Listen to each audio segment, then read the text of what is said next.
একটা নারীর নেতা হবে চারটা পুরুষ। প্রথম হবে তার বাপ, তারপরে হবে তার ভাই, তারপরে হবে তার স্বামী, তারপরে হবে তার ছেলে। বাপ ভাই, যদি বাপ ভালো থাকে সুস্থ থাকে তো বাপ হবে একটা নারীর ম্যানেজার। যদি বাপ মারা যায়, প্রবাসে চলে যায়, বিদেশে চলে যায়, পাগল হয়ে যায়, ওই মেয়েটির নেতা হবে তার বড় ভাই। পর্যায়ক্রমে তার ভাইরা হতে থাকবে। বাপ ভাই যেদিন বিয়ে দিয়ে দেবে, মেয়েটার নেতা হবে তার স্বামী। যেদিন স্বামী মারা যাবে, যদিও মায়ের পায়ের তলে জান্নাত, তারপরও শুনেলেন মা ওই ছেলের বিনা হুকুমে আপনার কিনা বাড়ির চৌকাটার বাইরে যেতে পারে না, কারণ ছেলে হয়ে যাবে তার ম্যানেজার। এরপরে যদি কোনো মেয়ে জাহান্নামে যায়, আল্লাহ যদি কোনো মেয়েকে জাহান্নামে ফেলে, মুফাসসিররা বলছেন তার গলাতে চারটা মেয়েকে বেঁধে দেওয়া হবে। একটা হলো তার বেটি, দুইটা হলো বোন, 3 নম্বর স্ত্রী, 4 নম্বর মা।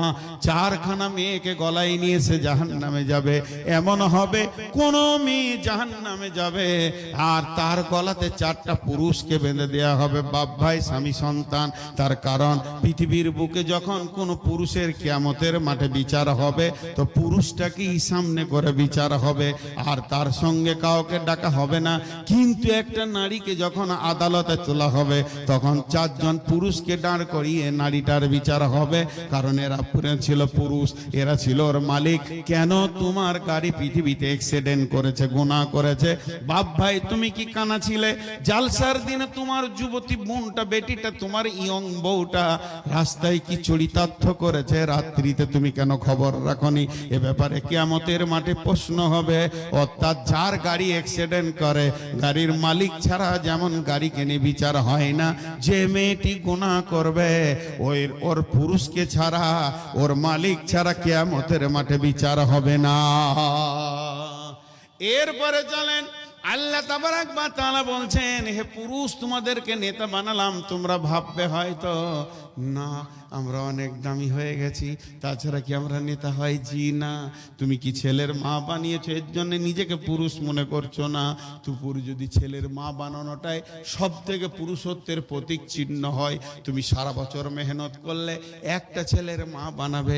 আর শুকর এক সিজনে 1.5 ডজনের বাচ্চার মা বানায়, কুকুর অন্তত 6টা 7টা বাচ্চার মা বানায়, তাহলে কি তারা বড় পুরুষ? না, সন্তান বানানো এটা পুরুষের প্রতীক চিহ্ন নাই। বিমা ফাদ্দালাল্লাহু বা'দাহুম আলা বা'দিন, আমি আল্লাহ তোমাদের প্রেম যমুনার জোয়ারে সন্তানটাকে হীরের টুকরো তুলে দিই প্রেম সমুদ্র থেকে। এটাই হচ্ছে তোমাদের বড় নিয়ামত, এর জন্য কেউ কারো উপরে যাবে না।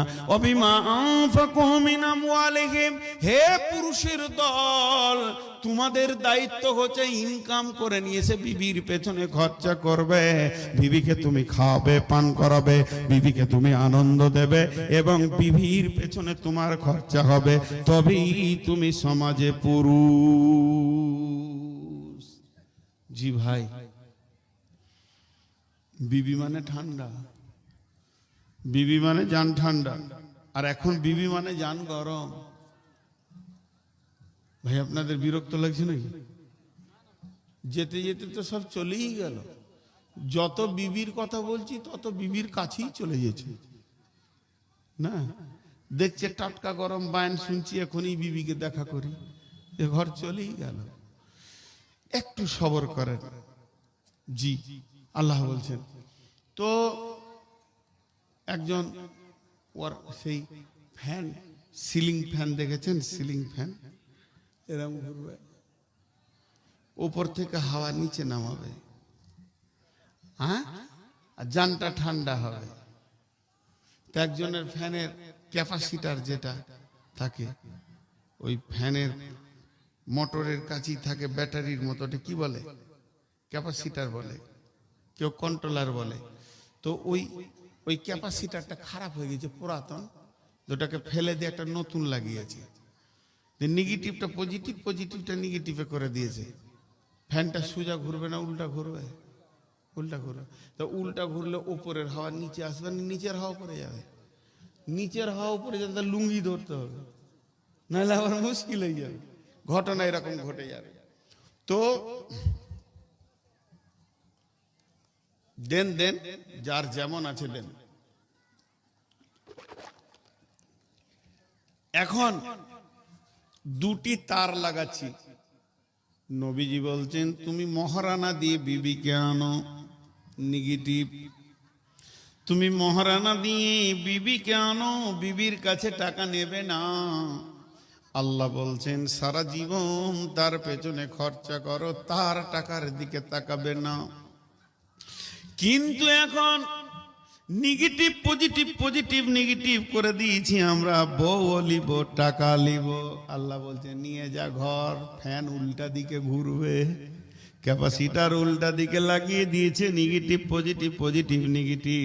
এবার ফ্যানটা যেই চালিয়ে দিয়েছে, লুঙ্গি ধর, নাহলে বেজ্জুতি হয়ে যাবি।